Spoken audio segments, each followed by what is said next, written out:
Hello and welcome to Around the World with Dane Waters. I'm your host, Dane Waters, and it's a pleasure to be here as it is every week. We have a very good cast of characters to talk to today, so it's very exciting. We're going to talk about Ukraine, we're going to talk about Kenya, we're going to talk about global politics. But before we get started, I get this opportunity to kind of, banter, as I like to say, and just kind of espouse, I wouldn't say wisdom, but we'll just kind of talk about a few things. Normally, I kind of recap the world and what's happening, but I want to talk about peace and what is peace. Because there's all this conversation about, and we'll talk with our first guest about this, is that Donald Trump is pushing peace. The one thing I want the world to recognize, at least in my humble opinion, there's a difference between peace and capitulation. There really is. So, listen, I don't like war. I don't want war. I don't like people dying. I don't like innocent people dying, especially. I don't like children being stolen, which we'll talk about here in the first segment. But the reality is that what you saw at the White House yesterday, where you had the European leaders there supporting President Zelensky, and it's all about, okay, you have to give up land, you have to give up land, you have to give up land. I mean, Putin is going to win. What's happening now is Putin is winning, and the world has to recognize that. And a friend of mine just before the show here wrote me, said that, yeah, it looks like Zelensky's going to have to trade some land. There's no trading land. He's every bit of land that's being discussed is land that's Ukrainian. So he's not trading anything. He's just giving the opportunity to keep some land that belongs to the country anyway. That is not peace. Okay? That is not peace. What we're heading into, in my opinion, is this peace deal, or whatever we want to call it, is the precursor to World War III, in my opinion. It is the opening act. Once we establish that it's okay to take land by force, that changes the dynamics politically, globally, and it changes everything that we know in this world. And I want the world to understand that, because Donald Trump is talking about peace, peace, peace, peace, peace, and everybody's saying, great, we're going to have peace, people are going to stop dying. That is not, what's happening is not right. It's just not. The world should unite, the good should unite, defeat Russia, kick Russia out of Ukraine, so territorial integrity is protected, children are returned, and the basic tenets of civilization are protected. So what is happening now, no matter how excited people want to be, is not a positive development, in my opinion. So that's my own personal opinion, but we'll talk about it more in the upcoming show. Anyway, let's take a quick break from Around the World with Dane Waters, and we'll be back with our first guest. Thank you. Welcome back to Around the World with Dane Waters. I am still your host, Dane Waters. I hope my audio is working now. So I was just, modern technology. No matter where I am in the world, the office or the headquarters or the control room, as I should say, likes to message me and say, please kindly check your audio settings. So hopefully now it is there, or maybe, I know, it could be intentional that they're trying to keep me silent. Who knows? Anyway, let's get started here. I am pleased to welcome Graham Davies from the UK. Welcome, Graham, for being here today. Delighted Graham to be is here. Wait, let's see if I get this right. Graham is the communications director for the UK Friends of Ukraine. Is that correct? That's correct. So before we get started and we talk about all the stuff dealing with Ukraine, tell us, what is the UK Friends of Ukraine, and what do you guys focus on? Well, the main project that we are focusing on above all else is the Return the Children campaign. Between the start of hostilities in 2014 and now in 2025, Russia has abducted, at the very least, 19,500, or maybe as many as 75,000 Ukrainian children, and told them that their parents are dead, when in fact they're not. They've forced them to either learn Russian for the first time, or to make sure that they don't speak Ukrainian again in the future, and they're turning them into Russian citizens that could be adopted by Russian parents. And essentially, they are trying to make sure that they are stealing the next generation of Ukrainian citizens. And I believe that this is the world's biggest and most invisible war crime. Well, it's interesting you say that because we have a lot to talk about in regard to the meeting that just took place in Washington yesterday. But I remember, by the way, yeah, as you know, I've spent a lot of time in Ukraine, and the stolen children is an issue that I care a lot about. But I remember that when there was first talk of ceasefire, Zelensky was saying, President Zelensky was saying, there can't be a ceasefire until the return of the children. But unless I missed it, I don't think there's been any conversation yesterday when we're talking about peace now regarding the children. Is that the case? Well, forgive me. I think there's let me correct you on just one slight piece of wording there, and I think it's an important piece of wording. I think Zelensky's stated position has been that there can be no long-term peace without the return of the children. And I think that is a position that he has maintained. That there doesn't seem to have been any active discussion over the last 72 hours of the fate of the children. But at least this happened. Mrs. Trump did indeed, via Donald, convey a letter to Vladimir Putin, which was about the children, an unopened letter, which I'm sure that Putin probably tore up.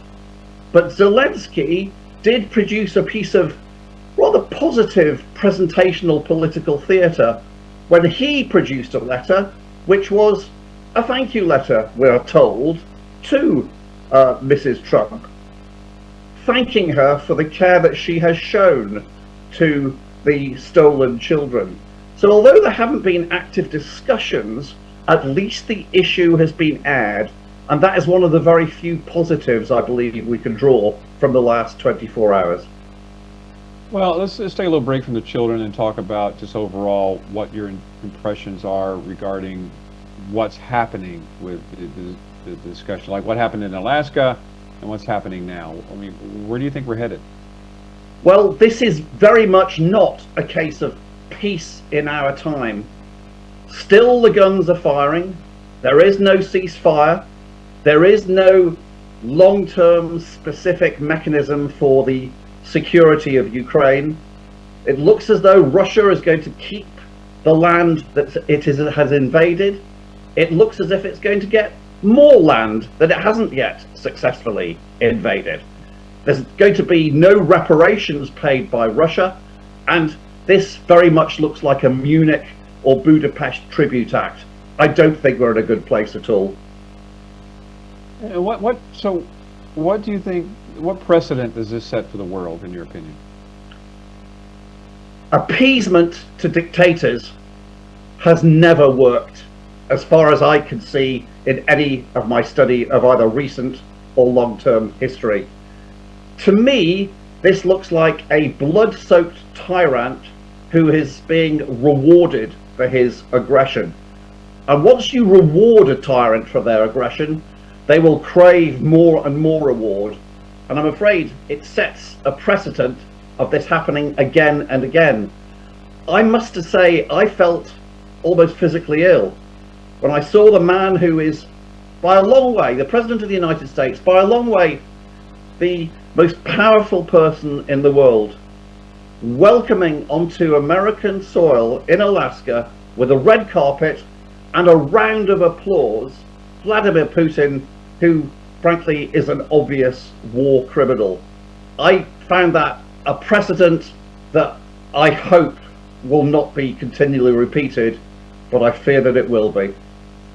Well, I have to say that even me personally, I found it very appalling. I'm surprised Donald Trump didn't sell Alaska back to Trump back to Putin while he was there. That's what my afraid. Or indeed even give it away to him.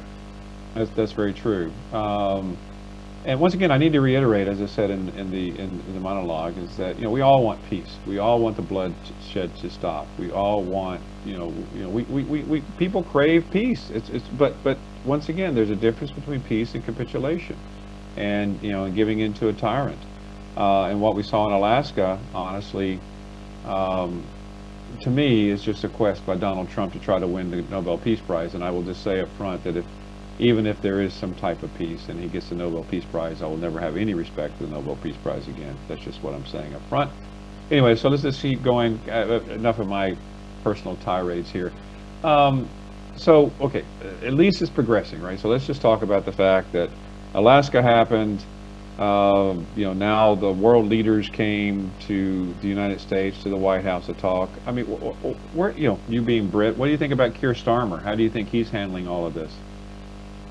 Keir Starmer has played things remarkably well, considering his domestic political difficulties here and the way he's presenting himself rather poorly here. He has presented himself very effectively in his dealings with Donald Trump, and we suspect has taken a lead in almost coaching Zelensky in how to deal with Trump after the disastrous piece of bullying in the White House in February. I believe that Starmer has coached Zelensky in what I would call active ghosting, and that's a very specific presentational technique which you have to use when you're speaking to somebody who is powerful, but that you can't afford to really make angry by specifically having conflict of a spoken nature with them. So we had the February meeting between Zelensky and Trump, and Zelensky decided to go full on in Trump's face, and indeed got a massive reaction back, not only from Trump but also from J.D. Vance. So they did a sort of bullying double act.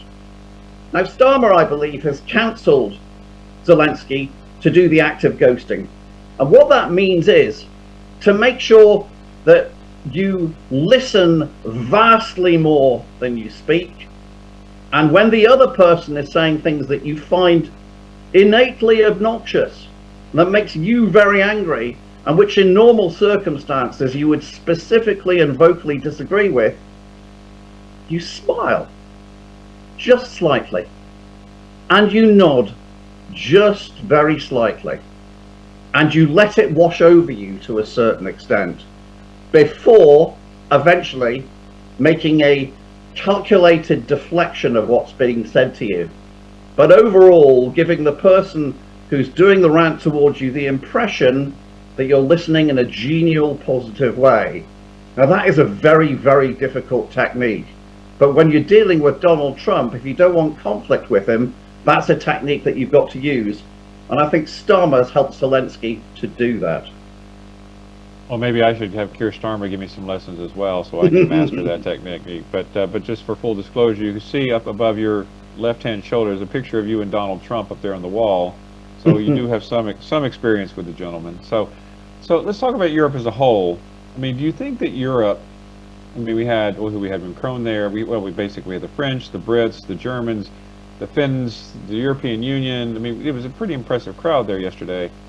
Do you think Europe could be doing more to solve this war? Do you think that they're doing the right thing by turning to America, or do you think that I had advocated a long time ago that Europe just says, the heck with America, let's solve this on our own, but of course nothing happened. But are you satisfied with what Europe has done?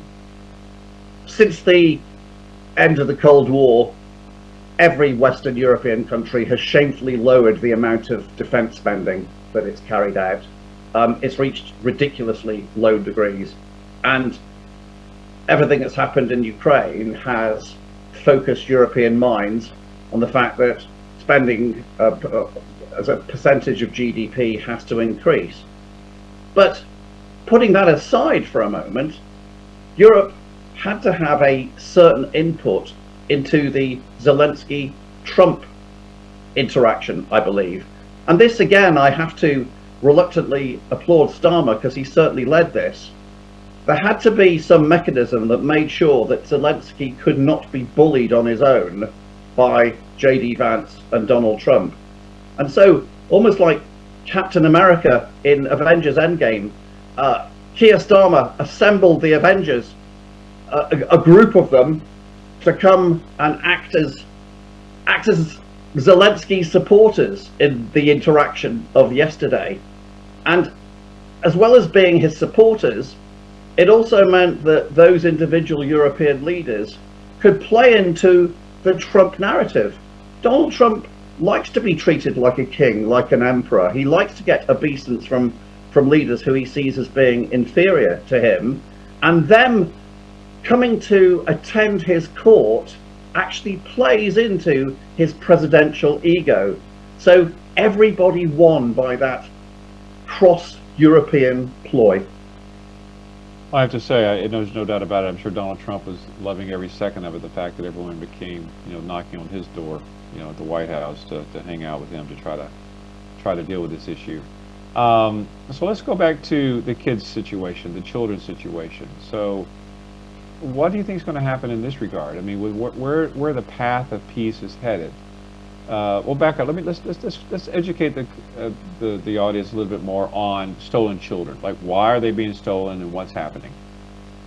We believe it is a very specific, long-term, sinister policy to make sure that the majority of the population in any areas which are taken over by Russia, and indeed even in areas which are not specifically taken over by Russia, have young people who are essentially agents of the Russian state.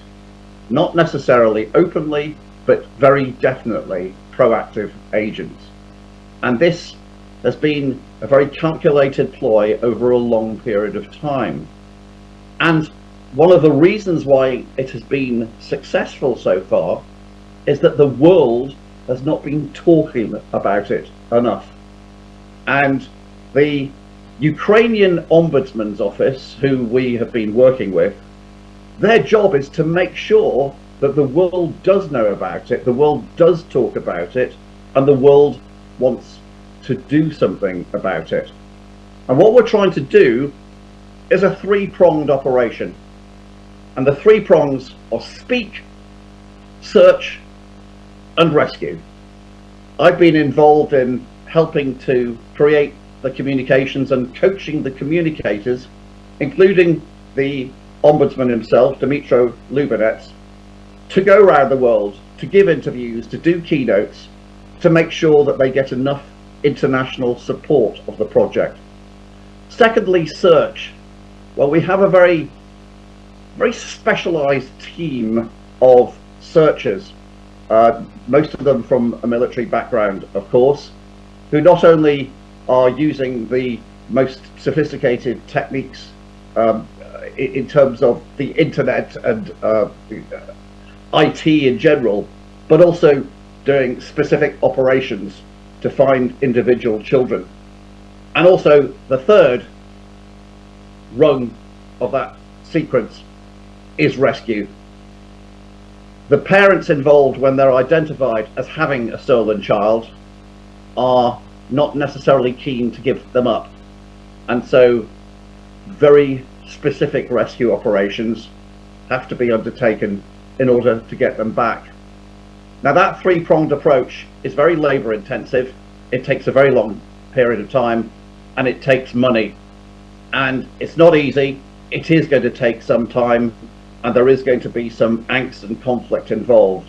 But I believe it is a fundamental plank of the road to peace, genuine long-term peace. Absolutely agree, and just so the audience understands, is that one of the reasons that Putin has been accused of war crimes, and he's up to be by the ICC, International Criminal Court, is because of the stolen children. Let's walk us through that. Like, talk us more about the war crimes issue with Putin. Well, to me, the Stolen Children Project is actually a form of genocide. They are essentially taking away Ukraine's future. And there's been no denial that this project has been going on. And indeed, there have been face-to-face negotiations between the Ukrainian Ombudsman for Human Rights, and would you believe there is an entity known as the Russian Ombudsman for Human Rights? I find it, my mind boggles at the idea that there could be such a thing.